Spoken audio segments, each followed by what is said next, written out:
kita sudah berkali Rasulullah wa ala alihi wa sahbihi wa man wala. Mujaddid tahiyya li ikhwani al-Indonesiyin wa ashkuruhum ala hadha al-istiqbal wa ashkuruhum ala hadhihi al-istighathah. Setelah Syekh mengucapkan salam, kemudian mukadimahnya, Syekh mengulangi bahwasanya Syekh itu berterima kasih atas penerimaan kita, penerimaan yang mempersilahkan Syekh ada di sini, kemudian bisa bersama kita.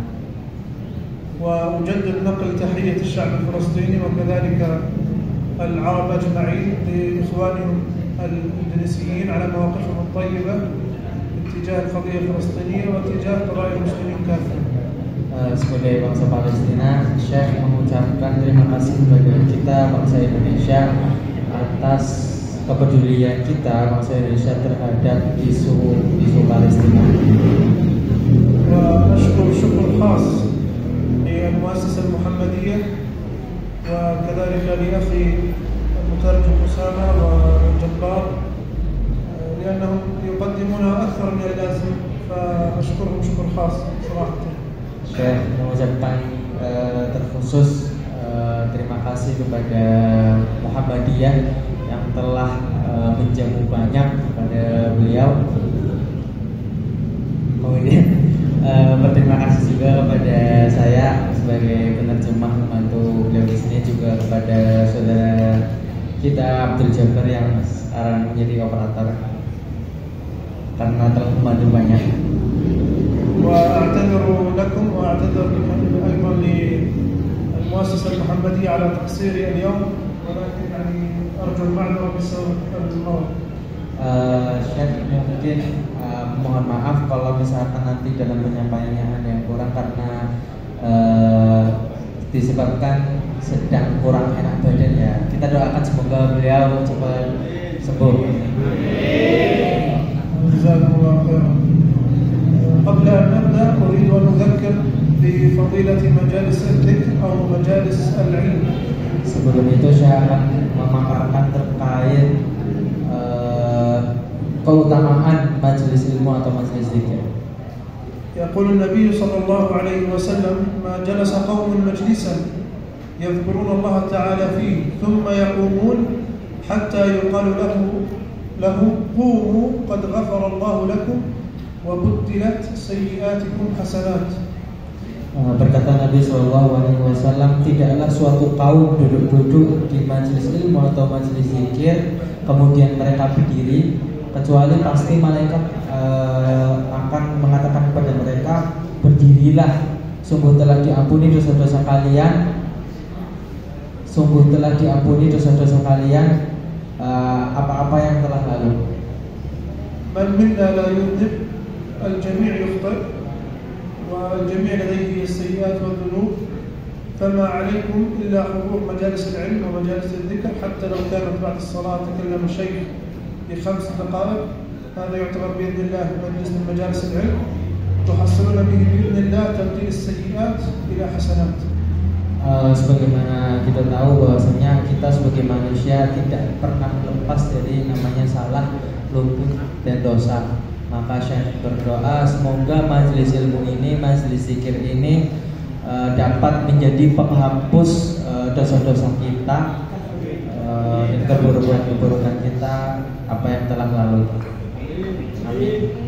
أريد أن أبدأ بالتذكير بفضائل رمضان وأكرر من جديد أتيت لأذكر وليس لأعلم وإنما لأتعلم منكم بإذن الله تعالى. Syekh akan memaparkan kemudian terkait keutamaan bulan Ramadan. Di sini Syekh juga menyatakan bahwasanya dengan perendahan hati beliau, di sini Syekh bukan untuk sebagai orang yang mengajari, tapi Syekh belajar bersama kita. أذكركم بأن في رمضان تفتح أبواب الجنة وتغلق أبواب النيران وتصفد الشياطين. Syekh mengingatkan bahwasanya bulan Ramadan adalah bulan yang dibuka pintu surga, ditutup pintu neraka, lalu setan dibelenggu. ويقول النبي صلى الله عليه وسلم إن لله عند كل فطر عتقاء أي أشخاص يختارهم الله تبارك وتعالى يدخلون الجنة دون أن تمسهم النار أبدا. نسأل الله تبارك وتعالى أن يجمعنا في الفردوس الأعلى مع النبي صلى الله عليه وسلم من غير سابق حساب وعذاب. Amin. Kemudian Nabi Shallallahu Alaihi Wasallam bersabda bahwasanya di setiap Ramadan Allah memilih di antara hamba-hambanya mana saja yang akan mendapatkan status sebagai mutaqo. Mutaqo itu apa? Orang-orang yang terbebas. Terbebas dari apa? Terbebas dari api neraka. Kemudian saya mendoakan kepada kita semua, semoga kita dapat berkumpul di Jannah Firdausnya. Amin ya rabbal alamin. ويقول النبي صلى الله عليه وسلم الصلوات الخمس والجمعة إلى الجمعة ورمضان إلى رمضان كفارة لما بينهما إذا اجتنبت الكبائر. Kemudian Nabi Shallallahu Alaihi Wasallam juga bersabda bahwasanya sholat 5 waktu ke sholat 5 waktu yang lain, maksudnya jeda antara itu. Kemudian Ramadan ke Ramadan yang lain itu akan menghapuskan dosa-dosa kecil.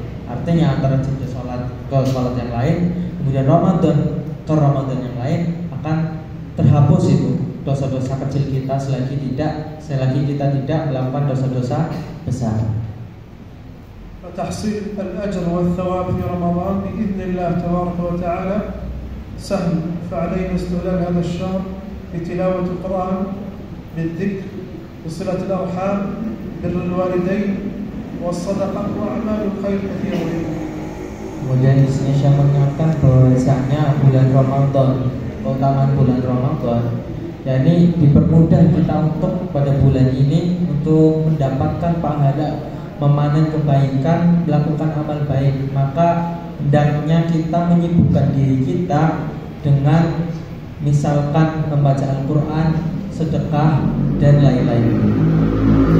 والدليل على أن تحصيل الأجر والثواب سهل في رمضان فبإذن الله سأذكر موقف سيدنا محمد صلى الله عليه وسلم مع جبريل عليه السلام. Kemudian di antara dalil untuk kita mengetahui bahwasanya Ramadan itu bulan yang mana mudah sekali kita mendapatkan pahala adalah hadis yang nanti akan disebutkan terkait hadis Nabi ketika di mimbar kemudian didatangi oleh malaikat Jibril.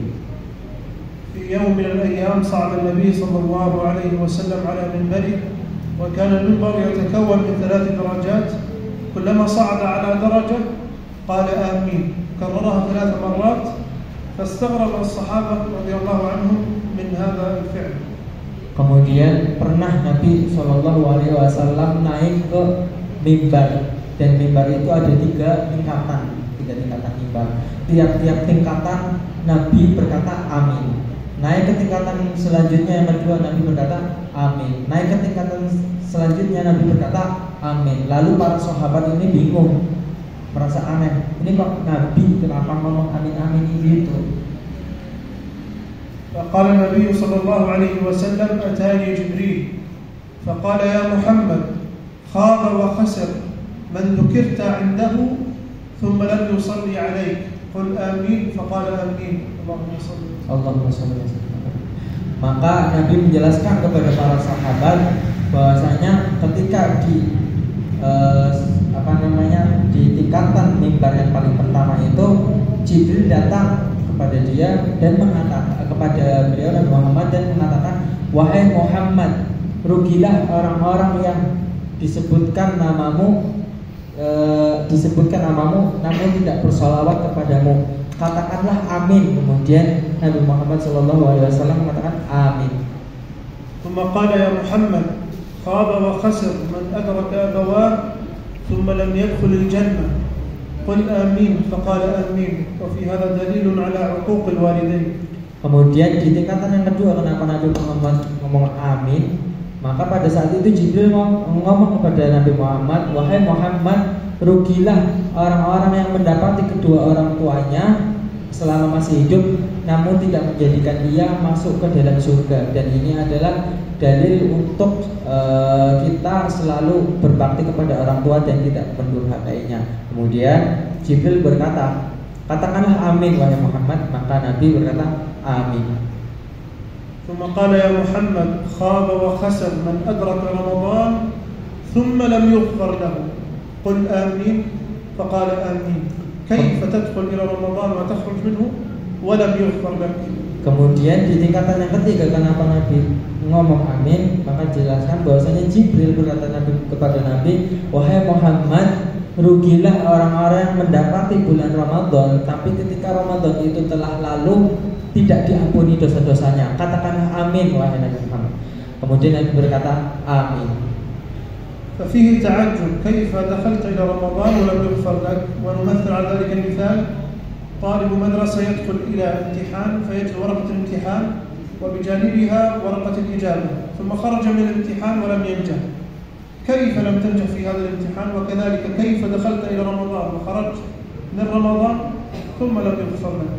Kemudian ini sungguh aneh ya, orang-orang yang mendapati Ramadan namun ketika Ramadan itu lewat tidak diampuni dosa-dosanya. Ini permisalannya seperti anak yang masuk ke ruangan ujian sekolah, kemudian di ruangan ujian itu ada kertas soal, di sebelahnya langsung ada kertas jawaban, namun anak itu tidak lulus ujian. Nah, permisalan orang-orang yang tidak diampuni pada bulan Ramadan, permisalannya seperti itu. Bagaimana orang bisa masuk Ramadan yang mana di dalamnya ada banyak kemuliaan tapi tidak diampuni setelah lulus dari Ramadan ini. فلنحرص في هذا الشهر الطويل على الأعمال الصالحة ونخلص هذه الأعمال لله تبارك وتعالى وأبشروا بالخير من رب الخير. Maka seharusnya kita pada bulan ini selalu semangat untuk melakukan berbagai amal baik dan ketaatan.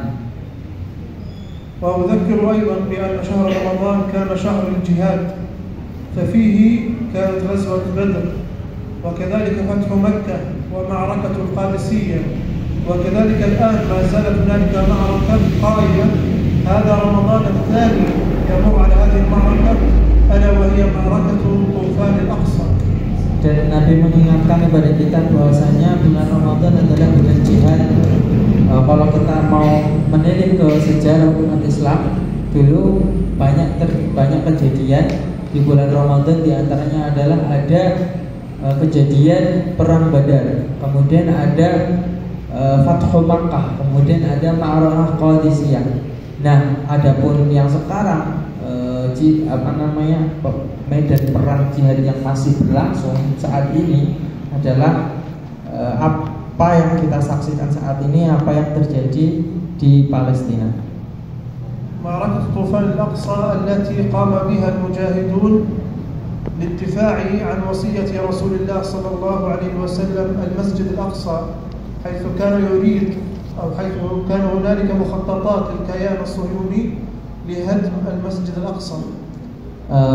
Operasi militer Tufanul Aqsa ini yang berlangsung di Palestina sejatinya itu adalah perlawanan untuk pertahanan diri. Dari apa? Dari rencana-rencana yang dilancarkan oleh Zionis Israel, yang mana mereka ingin menargetkan Masjidil Aqsa. Walau amalna muqarana lawajadna bi anna Israel يقصفون المدنيين لا يواجهون المجاهدين وإنما يقصف المدنيين. Mereka itu targetnya itu orang-orang yang tak bersalah, bukan mujahidin tapi orang-orang yang ada di suatu kawasan penduduk. لا يبالى بمن تحت هذه البنايات نساء أطفال كبار سن لا يهم ذلك يقصفون عشوائي. Mereka nggak peduli apakah di sana ada anak kecil, wanita ataupun orang-orang tua. وكذلك يستخدمون من الأسلحة ما هي محرمة دوليا. Dan juga mereka kerap kali menggunakan senjata-senjata yang dilarang oleh dunia internasional.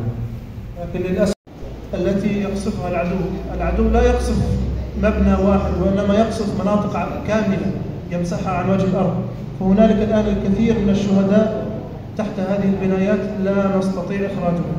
Ini adalah gambaran bagaimana luasnya area yang dibombardir oleh Israel dan mereka dan banyak juga orang-orang yang ada di dalam peruntuhan bangunan-bangunan itu nggak bisa dikeluarkan. Setelahnya satu semacam satu kota gitu.